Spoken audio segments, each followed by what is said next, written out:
پانی پانی دے دو رخسانہ، میرا حلق سوکھ رہا ہے۔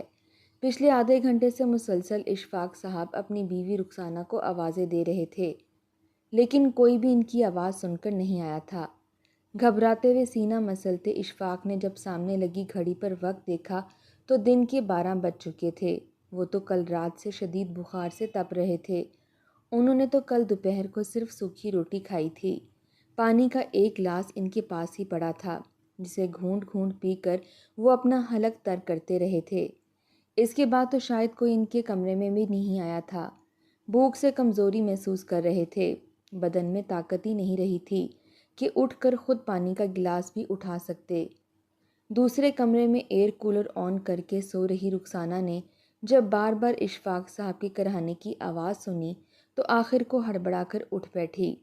منہ ہی منہ میں ہڑبڑا کر کہنے لگی، ایک تو پتہ نہیں اس مصیبت سے کب جان چھوٹے گی۔ سکون کی 2 گھڑی لیٹ جاؤ تو اس پر بھی یہ ہر وقت آوازیں کستا رہتا ہے۔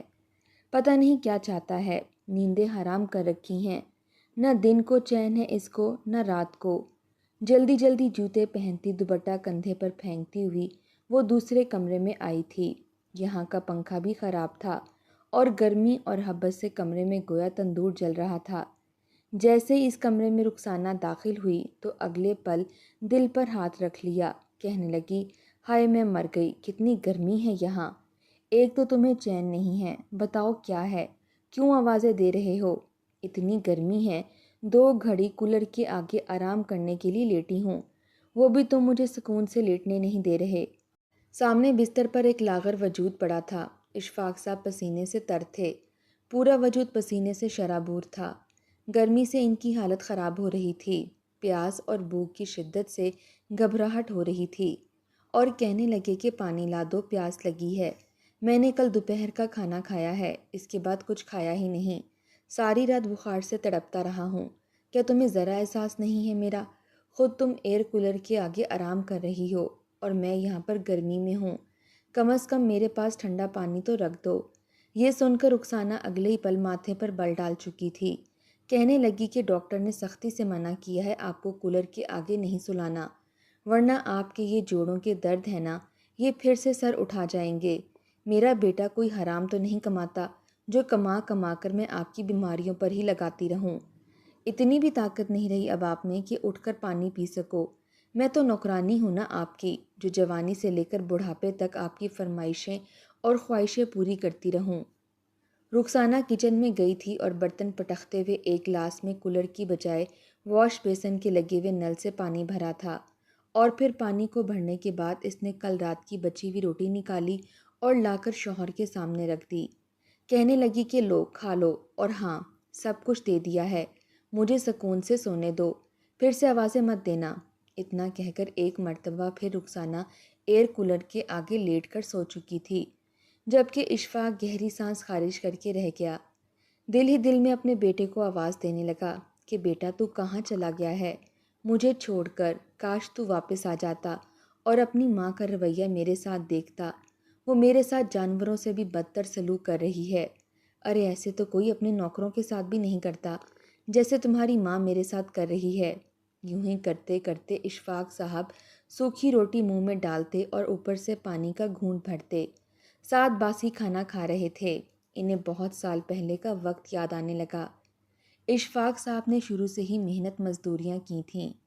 امیری کیا ہوتی ہے، بلکہ گھی والا پراٹھا کیا ہوتا ہے، ان کو علم نہیں تھا۔ انہوں نے اب تک صرف سوکھی روٹیاں ہی کھائی تھیں۔ بعض دفعہ تو حالات ایسے ہو جاتے کہ لوگوں کے گھروں سے جا کر باسی روٹیاں سوکھی مانگنی پڑتیں اور وہ پانی میں بھگو کر کھانا پڑتیں۔ اتنی غربتوں میں رہ کر اشفاق صاحب آگے بڑھے تھے، جیسے بھی تھے، لیکن اپنی بیوی اور اکلوتے بیٹے کی ہر خواہش پوری کرتے۔ رخسانہ نے صرف ایک ہی بیٹا پیدا کیا تھا جو کہ ان دونوں کے لیے آنکھوں کا تارا تھا۔ بیٹے کا نام سلیم رکھا۔ جب اپنے بیٹے کو بھوک سے بلکتا دیکھتا تو اشفاق صاحب یہی کہتے کہ جس غربت سے میں گزرا ہوں اپنے بیٹے کو کبھی بھی گزرنے نہیں دوں گا، چاہے مجھے پہاڑ بھی کاٹنے پڑے تو میں کاٹوں گا، لیکن اپنے بیٹے کو میں پڑھاؤں گا لکھاؤں گا، تاکہ جن مصیبتوں سے اور غربت کی چکیوں میں پستا رہا ہوں میرا بیٹا ان سب سے نہ گزر سکے۔ اشفاق صاحب سارا دن محنت مزدوری کرتے رہتے، کبھی ٹرک سے بوریاں اتارتے تو کبھی کسی اینٹوں کے بھٹوں پر کام کرنے لگتے، کبھی کسی کان میں جا کر کام کرنے لگتے، تو کبھی کسی ٹرین اسٹیشن پر جا کر بیٹھ جاتے اور لوگوں کا سامان اٹھا دیا کرتے۔ مختصر یہ کہ انہوں نے اپنا وقت ضائع نہیں کیا تھا۔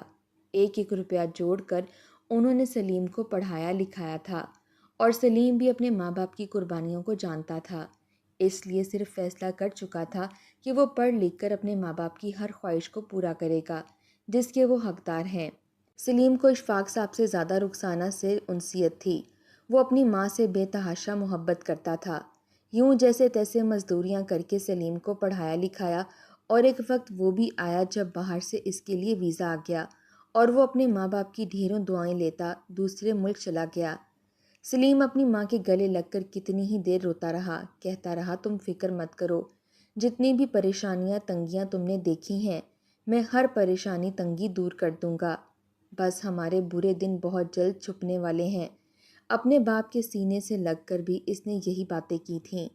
کہنے لگا کہ میں آپ کو ایک بہت بڑے گھر کا مالک بنانا چاہتا ہوں، میرا جی چاہتا ہے کہ آپ کے قدموں میں کائنات کی ساری دولت لا کر رکھ دوں اور آپ کو کسی بھی قسم کی پریشانی کا سامنا نہ کرنا پڑے، آپ اپنی سلطنت میں راج کریں۔ اشفاق صاحب نے جب اپنے بیٹے کے منہ سے یہ بات سنی تو آنکھوں میں آئے آنسو روک نہ سکے۔ بیٹے کا ماتھا چوم کر بولے، ارے بیٹا، خدا تمہارے خوابوں کو مبارک کرے اور بہت جلد تمہیں وہ سب کچھ عطا کرے جس کی تم خواہش رکھتے ہو۔ میرا کیا ہے، میں تو تمہیں آرام و وسائل کے ساتھ رہتا دیکھ کر ہی خوش ہوں۔ یوں سلیم دوسرے ملک جا چکا تھا اور وہاں جانے کے بعد اس نے دل لگا کر محنت کرنا شروع کر دی۔ کچھ ہی عرصے میں اس کی نوکری لگ چکی تھی اور وہ لاکھوں میں کمانے لگا تھا۔ جب پہلی مرتبہ فون کر کے اس نے یہ بات بتائی تو رخسانہ اور اشفاق صاحب بہت خوش ہوئے، لیکن اسی شام اچانک اشفاق صاحب کی ٹانگوں میں شدید درد اٹھا۔ رخسانہ سے کہنے لگے کہ مجھے درد کی گولی دے دو، میری ٹانگوں میں شدید درد ہو رہا ہے، اب تو برداشت کرنا بھی مشکل ہو چکا ہے۔ رخسانہ نے اس وقت کچن میں کھیر چڑھائی تھی۔ اس نے منت مان رکھی تھی کہ بیٹے کی نوکری لگ گئی اور پہلی تنخواہ آئی تو ان پیسوں سے اللہ کی راہ میں غریب بچے بچیوں کو میٹھا کھلاؤں گی۔ اس نے اشفاق صاحب کو کچھ دیر صبر کرنے کا کہا اور پھر اپنے کاموں میں لگ گئی۔ اشفاق نے خود ہی اٹھ کر دوا ڈھونڈ کر لے لی تھی۔ دھیرے دھیرے وقت بدلنے لگا۔ رخسانہ جو بیٹے کی موجودگی میں اپنے شوہر کے ساتھ اپنا رویہ بہتر رکھتی تھی، جی جی کرتی نہ تھکتی تھی۔ جب بیٹے نے بینک میں پیسے بھیجنا شروع کیے تو اس کا رویہ شوہر سے بدلنے لگا۔ اشفاق کی ٹانگوں میں اس قدر درد رہتا کہ درد سے وہ ساری ساری رات ہائے ہائے کرتا رہتا، لیکن رخسانہ کو کوئی پرواہ نہ تھی۔ گھر میں وہ دونوں ہی تھے، کوئی تیسرا موجود نہیں تھا۔ جب درد حد سے بڑھنے لگا اور گھر میں موجود دوائیوں سے اشفاق کو آرام نہ آیا تو پھر اسے ڈاکٹر کے پاس رخسانہ لے گئی۔ جب چیک اپ کروایا گیا تو اس کے جوڑوں میں اچھا خاصا گیپ آ چکا تھا۔ بے احتیاطی کی وجہ سے مسئلہ کافی پیچیدہ ہو چکا تھا۔ ڈاکٹرز نے 1 ماہ تک اشفاق کو مکمل بیڈ ریسٹ بتایا۔ اشفاق صاحب کو بھی کسی طرح کی پریشانی نہ تھی کیونکہ اب بیٹا کمانے والا ہو چکا تھا۔ اگر وہ گھر میں بھی رہتے تو ان کا بیٹا ہر مہینے لاکھوں کما رہا تھا، لیکن ایک بات انہیں اندر ہی اندر کھٹکنے لگی تھی کہ آخر رخسانہ کا رویہ اس قدر بدل کیوں گیا ہے، وہ پہلے تو ایسے نہیں تھی۔ دھیرے دھیرے اشفاق صاحب کی طبیعت مزید بگڑنے لگی۔ ان کی صحت اب پہلے جیسی نہیں رہی تھی۔ رخسانہ بھی اپنے شوہر سے بدلنے لگی تھی۔ پہلے جو وہ ایک کمرے میں رہا کرتے تھے، دھیرے دھیرے دونوں نے اپنا بستر الگ کر دیا۔ اشفاق صاحب اکثر رات کو کھانستے رہتے، کبھی کبھار سردیوں میں ٹانگوں کا درد اس قدر بڑھ جاتا پھر ہاتھ اوپر رکھنے لگتے۔ رخسانہ کی نیند خراب ہوتی تھی۔ آدھی رات کو اٹھ کر وہ اشفاق صاحب سے لڑنے لگتی کہ یہ اچھا ہے سارا دن میں سو نہیں پاتی، آپ کی خدمتوں میں لگی رہتی ہوں، گھر کے کام کاج مجھے دیکھنے ہوتے ہیں، اور پھر رات کو جب سونے کے لیے 2 گھڑی لیٹوں تو پھر آپ کی ہائے ہائے شروع ہو جاتی ہے، میری زندگی تو آپ نے برباد کر کے رکھ دی ہے۔ پہلی مرتبہ جب اشفاق نے اپنی بیوی کے منہ سے یہ الفاظ سنے تو وہ بے یقینی سے رخسانہ کو دیکھنے لگا، کہنے لگا کہ اچھا، میرے کھانسنے سے تمہیں الجھن ہوتی ہے، تمہاری نیندیں خراب ہوتی ہیں، میں تو سمجھ رہا تھا کہ مجھے تکلیف میں دے کر تم بھی تکلیف میں ہوگی اور میرے ساتھ میری اس تکلیف میں میرا ساتھ دو گی، لیکن تمہیں تو میری بیماری اکتا رہی ہے۔ جواب میں رخسانہ کچھ نہیں بولی تھی۔ اشفاق دھیرے دھیرے اٹھ کر دوسرے کمرے میں جا کر لیٹ گیا اور رخسانہ نے اسے روکنے کی کوشش تک نہیں کی تھی۔ جسمانی تکلیف تو اپنی جگہ تھی، لیکن جو دل پر اذیتیں رخسانہ کی وجہ سے اشفاق صاحب کو پہنچ رہی تھیں، وہ گھبرانے لگے تھے کہ کہیں رخسانہ مزید بدلتی ہی نہ چلی جائے۔ اشفاق صاحب کی ساری جوانی محنت مزدوریوں میں گزر گئی تھی۔ ان کی عمر اس وقت صرف 7 سال تھی جب پہلی مرتبہ انہوں نے مزدوری کرنی شروع کی۔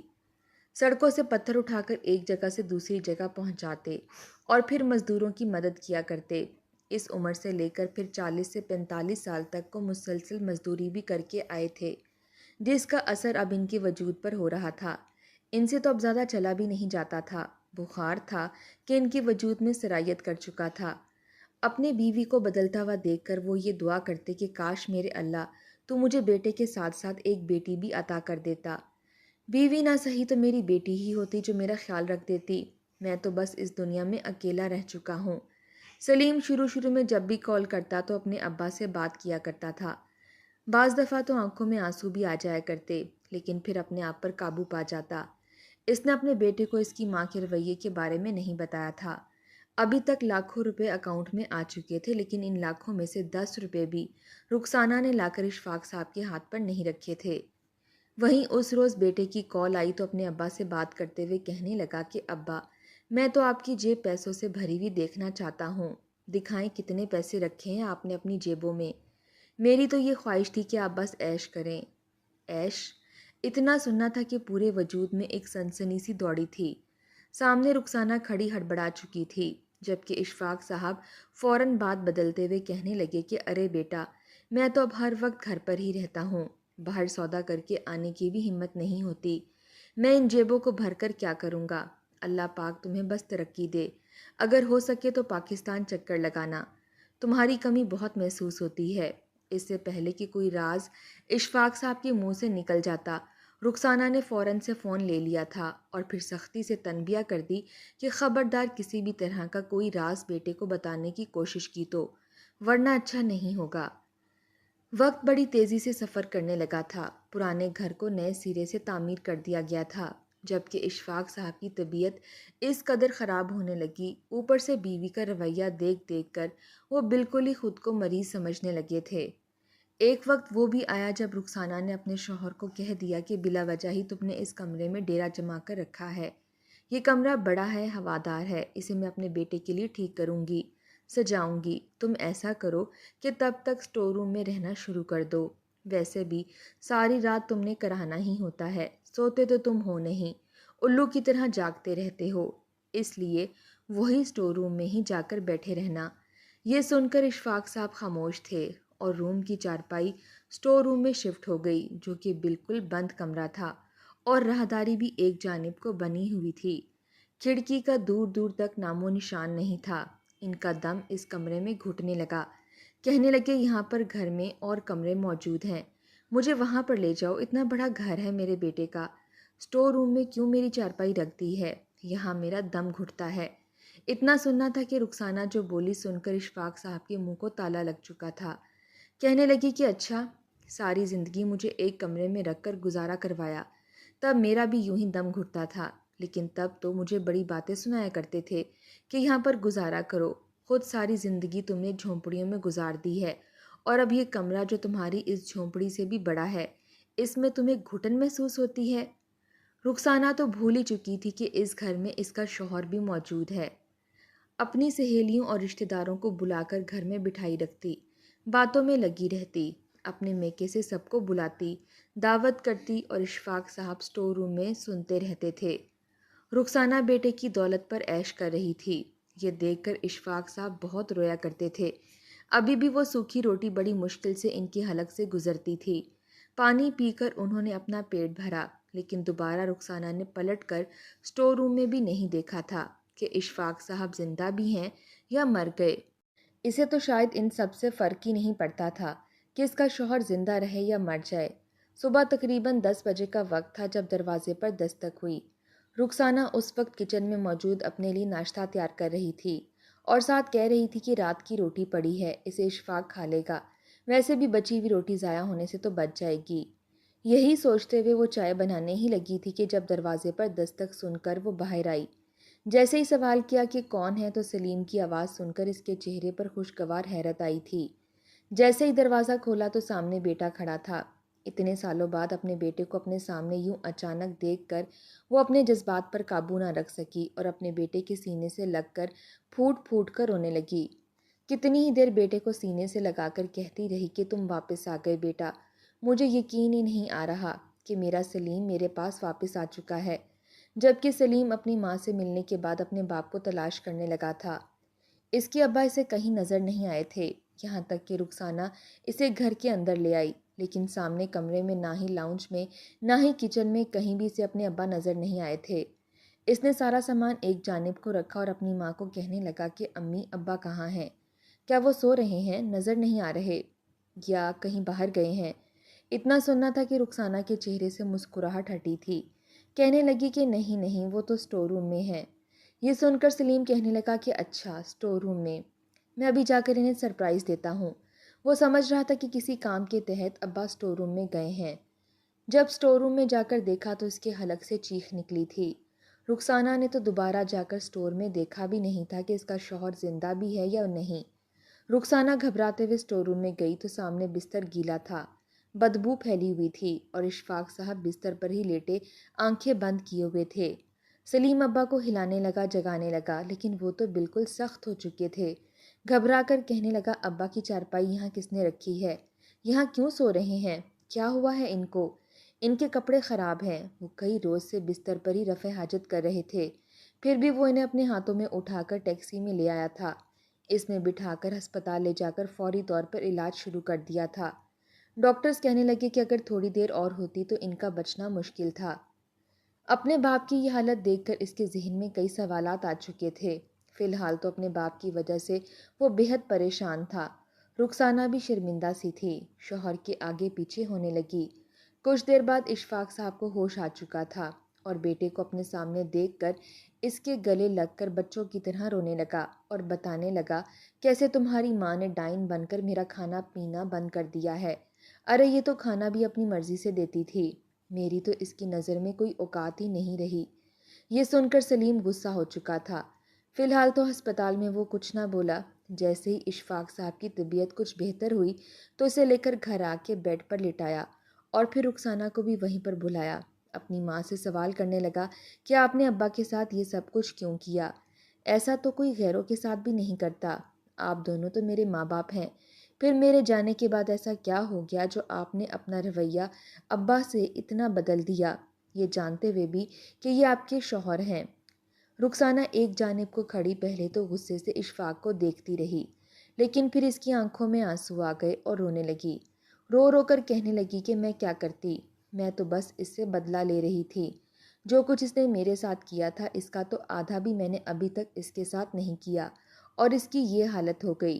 تمہارے سامنے رونے لگا ہے اور میری شکایتیں لگانے لگا ہے، لیکن میں بھی تو تھی، میں تو سارے شکوے شکایتیں کسی سے کر بھی نہیں پائی، ساری ساری رات روتے ہوئے گزر جاتی تھی۔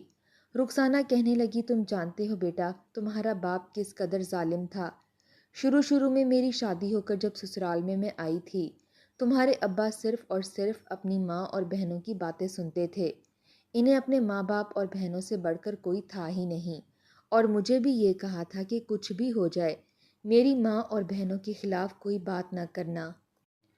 میں نے سر جھکا دیا، ابھی میرے ہاتھوں کی مہندی بھی نہیں اتری تھی کہ پورے گھر کی ذمہ داری میرے کندھوں پر آ گئی۔ میں چپ چاپ سارے کام کرنے لگی۔ کچھ ہی روز بعد مجھے بھی یہ فخر مل گیا کہ میں حاملہ ہو چکی ہوں، لیکن پھر بھی کسی کو مجھ پر رحم نہ آیا، سارے کام مجھ سے ہی کروائے جاتے۔ مگر میں شوہر سے کچھ کہتی کہ تمہاری ماں نے مجھے باتیں سنائی ہیں، سارے کام مجھ سے کروائے ہیں، تو یہ مجھے ہی جھٹک دیتا کہ یہ گھر تمہارا ہے، تم نہیں کرو گی تو اور کون کرے گا؟ میری بہنیں تو اس گھر میں چند دن کی مہمان ہیں، کل کو ان کی شادی ہو جائے گی تو یہ اپنے گھروں کی ہو جائیں گی۔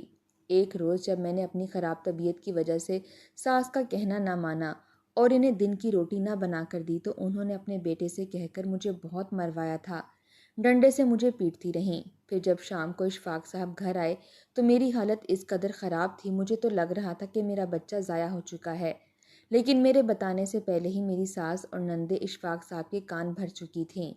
بجائے میری حالت پر غور کرنے کے وہ مجھے مارنے لگے۔ میرے پیٹ پر لات ماری، جس سے میری پہلی اولاد دنیا میں آنے سے پہلے ہی مجھے چھوڑ کر چلی گئی۔ پھر جب تم پیدا ہونے والے تھے تب جا کر میرے شوہر کو کچھ عقل آئی تھی۔ ان کی بہنیں اپنے گھر کی ہو چکی تھیں اور یہ گھر اب تمہارے چھوٹے چاچو کا تھا، اس لیے اور جگہ لے کر وہاں پر تمہارے دادا نے گھر تعمیر کروایا اور یوں اشفاق صاحب مجھے اس گھر سے لے کر اس گھر میں لے آئے تھے۔ جب ماں اور بہنوں کا سایہ سر سے ہٹا تو میرے شوہر کا رویہ میرے ساتھ ٹھیک ہو گیا، لیکن جس طرح کی اذیتیں اور درد میں سہتی رہی، بھوکی پیاسی رہتی رہی، وہ سب کچھ میرے ذہن میں یوں ہی نقش ہے۔ ابھی تو میں نے وہ سب کچھ کیا بھی نہیں تھا اور ان کی یہ حالت ہو گئی۔ مجھے تو بس بدلہ چاہیے تھا۔ جن تکلیفوں سے میں گزری ہوں، ان تکلیفوں سے میں ان کو بھی گزارنا چاہتی تھی۔ یہ سن کر سلیم ہکا بکا اپنے ماں باپ کا چہرہ دیکھنے لگا۔ سلیم کہنے لگا کہ یقیناً ابا آپ سے اس رویے کی معافی بھی مانگ چکے ہوں گے، پھر آپ بیٹے کا سہارا محسوس کرتے ہی اپنے شوہر کے ساتھ اس طرح کا رویہ کیسے رکھ سکتی ہیں؟ میں آپ سے اس بات پر ناراض ہوں، لیکن آپ اپنی ہستی بستی زندگی کیوں برباد کر رہی ہیں؟ سلیم نے اپنی ماں کو سمجھایا تھا اور شاید اپنے شوہر کی یہ حالت دیکھ کر تھوڑا بہت احساس تو رخسانہ کو ہو ہی چکا تھا۔ دھیرے دھیرے اس نے اپنا رویہ اشفاق صاحب کے ساتھ بہتر کر لیا اور دونوں کی زندگی میں خوشیاں واپس لوٹ آئیں۔